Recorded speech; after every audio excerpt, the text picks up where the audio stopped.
Convention হয়েছে, সেখানে দেশের যশস্বী প্রধানমন্ত্রী সেখানে নেতৃত্ব দিয়েছেন। আমাদের সর্বভারতীয় সভাপতি আদরণীয় জেপি নাড্ডাজি সেখানে ওনার পৌরোহিত্যে সেই কনভেনশন সেখানে সংগঠিত হয়। আর সেখানে বলা হয়েছে যে আমাদের 10% ভোট আমাদের বাড়াতে হবে। কিন্তু আমি আপনাদের কাছে বলতে চাই যে আমি সেখানে চ্যালেঞ্জ দিয়েছি।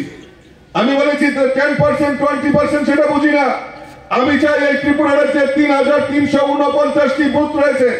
আমি সংকল্প করেছি যে 3349টি বুথে এবার পদ্মফুল ফুটিয়ে মোদিজির হাতকে শক্তিশালী করব, সেই সংকল্প আমরা নিয়েছি। এখন আপনাদের কাছে প্রশ্ন রাখতে পারে, দাদা এই হঠাৎ করে এই চ্যালেঞ্জ নেওয়ার কারণ কি, আপনি কিভাবে সেটা বাস্তবায়ন করবেন? কারণ আমার কাছে দৃঢ় সংকল্প রয়েছে। আমার কাছে রাজ্যে 45,000-এর উপর পৃষ্ঠ প্রমুখ রয়েছে, বুথ প্রেসিডেন্ট রয়েছে। আমার এই হলে এরকম দেবদুর্লভ কার্যকর্তারা রয়েছে, মিনিস্টাররা রয়েছেন, এত বড় বড় নেতৃত্ব রয়েছেন। তাদের উপর ভরসা করে আমিও কমিটমেন্ট করেছি যে প্রত্যেকটা বুথে মেরা বুথ সবচেয়ে মজবুত, সেই সংকল্প নিয়ে আমরা প্রত্যেকে কাজ করছি। আর আমরা নিশ্চয়ই আমাদের সেই লক্ষ্যে পৌঁছাবো। বন্ধুগণ, আমি আমার আলোচনার দীর্ঘায়িত না করে আমি সকলকে আবারও অনেক অনেক স্বাগত জানাচ্ছি, অভিনন্দন জানাচ্ছি, শুভেচ্ছা জানাচ্ছি। আজকের এই মহতী অনুষ্ঠানে আপনারা সাক্ষী রয়ে গেলেন।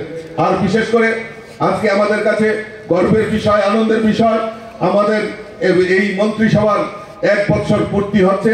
কাজে আবারও আমি আমার মন্ত্রিসভার সকল সদস্যদেরকে আমি অনেক অনেক শুভেচ্ছা অভিনন্দন জানাচ্ছি। এবং আমাদের পার্টির তরফ থেকে আমরা ছোট্ট একটা গিফট আপনাদেরকে দেব। এবং আমাদের রাজ্যের মাননীয় মুখ্যমন্ত্রীও আপনাদের জন্য কিছু উপহারের ব্যবস্থা করেছেন। আমি আবারও সকলকে স্বাগত জানিয়ে, অভিনন্দন জানিয়ে, শুভেচ্ছা জানিয়ে আমার কথা বলা শেষ করছি। নমস্কার, জয় হিন্দ, বন্দে মাতরম, ভারত মাতা কি জয়।